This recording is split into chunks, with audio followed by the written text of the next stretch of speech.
Welcome back to the channel, friends. Today we are diving deep into a topic that every serious spiritual seeker must confront at some point: the invisible traps, distractions, and influences that slowly but surely pull us off the path of inner awakening.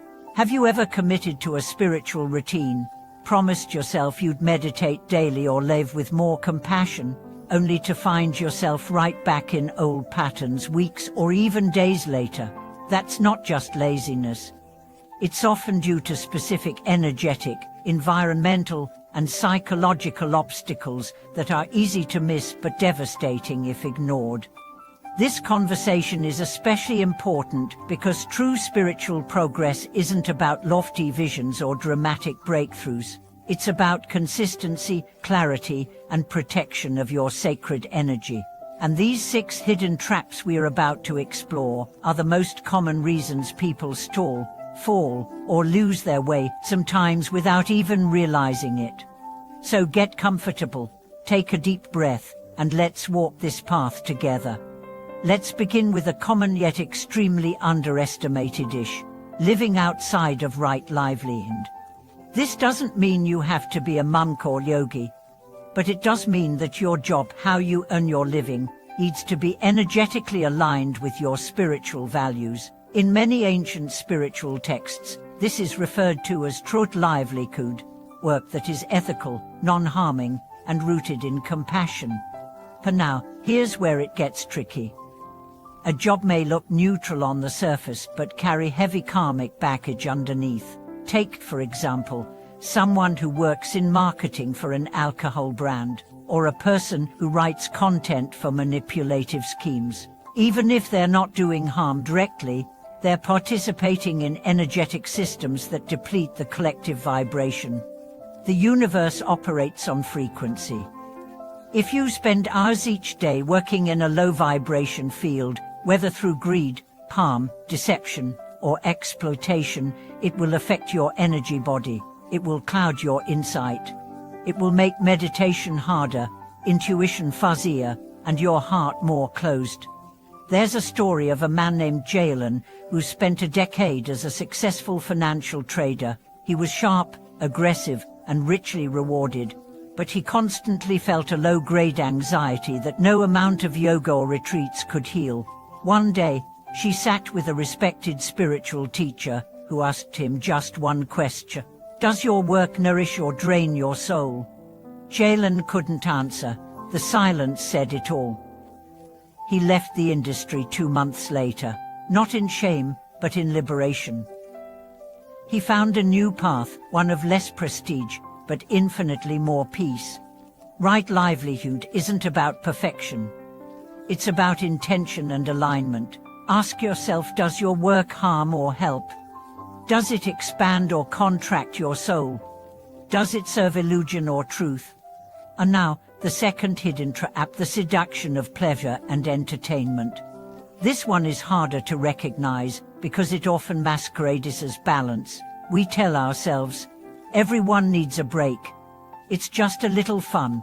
But when fun becomes escape, and when escape becomes routine, you are slowly but surely leaking spiritual power. Entertainment isn't evil, but compulsive consumption is. Hours spent binge-watching, scrolling, gossiping, chasing pleasure. These aren't neutral habits. They are, in fact, a silent epidemic of energy drainage. They train your mind to avoid discomfort and seek distraction. And spiritual work is uncomfortable. It demands presence, silence, discipline. There's a tale from a Zen monastery of a young novice who struggled with restlessness. Every evening, while the others meditated, he would sneak off to play cards with locals in the village. When the abbot discovered this, he didn't scold the young monk. Instead, he said, "When you play, play fully. When you return, sit fully. But if you live halfway between both worlds, you will never know either." The novice returned the next day and never left again. He realized he wasn't choosing joy, he was avoiding depth. Pleasure is not the enemy. But when it becomes your identity, your crutch, your medicine, it becomes your master. Let's now turn to the third great obstacle: false teachers and ego-driven spiritual leaders. This one is particularly dangerous because it wears the mask of the sacred. Not all who wear robes are free of ego. Not all who speak of love live it. In every era, there are charismatic figures who draw seekers not toward truth, but toward dependence, worship, and spiritual confusion. You've likely seen this.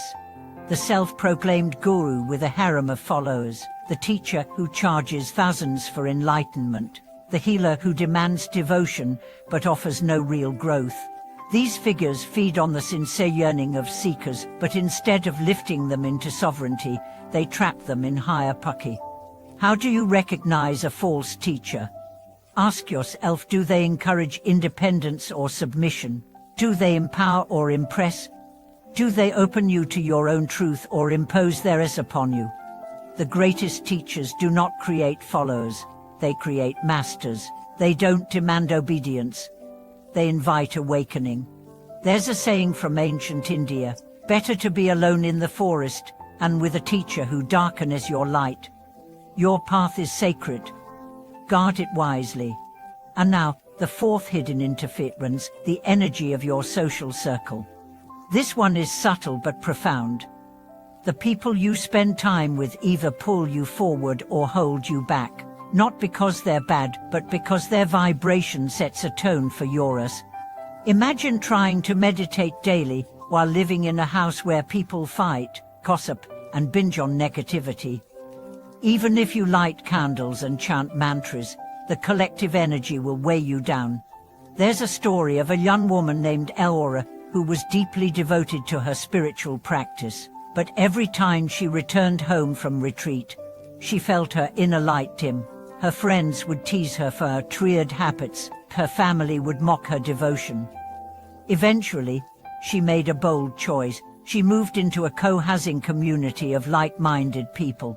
Within a year, her practice deepened more than in the 5 years prior. This isn't about arrogance or superiority. It's about frequency. You are the sum of the 5 people you interact with most. Choose wisely. Up next, the comfort trap. Yes, comfort. That silent killer of transformation. When life gets easy, we get lazy. When there's no obvious crisis, our spiritual hunger fades. But awakening doesn't wait for crisis. It calls you, especially in the mundane. Growth often hides in boredom. Discipline thrives in routine. Power builds in repetition. There's a monk in Thailand who lived in the same small hut for 40 years. A reporter once asked, "Don't you get bored?" The monk smiled and said, "Boredom is the beginning of meditation." Let that sink in. Now we arrive at the 6th and deepest block of all, ignorance of karma and cause and effect. Many seekers fall into the trap of blaming fate or waiting for miracles. They chant mantras, hoping for rescue. But the universe is not a vending machine. You don't insert prayers and receive blessings. You plant seeds through action, and those seeds grow into experiences. If your life feels stagnant, ask, what energy have I planted? If your path feels blocked, ask, what have I ignored? Karma isn't punishment, it's education. Every event in your life is a lesson. Every emotion, a teacher. Every obstacle, an invitation. When you stop avoiding cause and effect, you become conscious. And consciousness is the gateway to liberation. Now that we've uncovered these 6 traps, the real work begins, applying this knowledge, shifting our behavior, and rebuilding our path from awareness, not automaticity.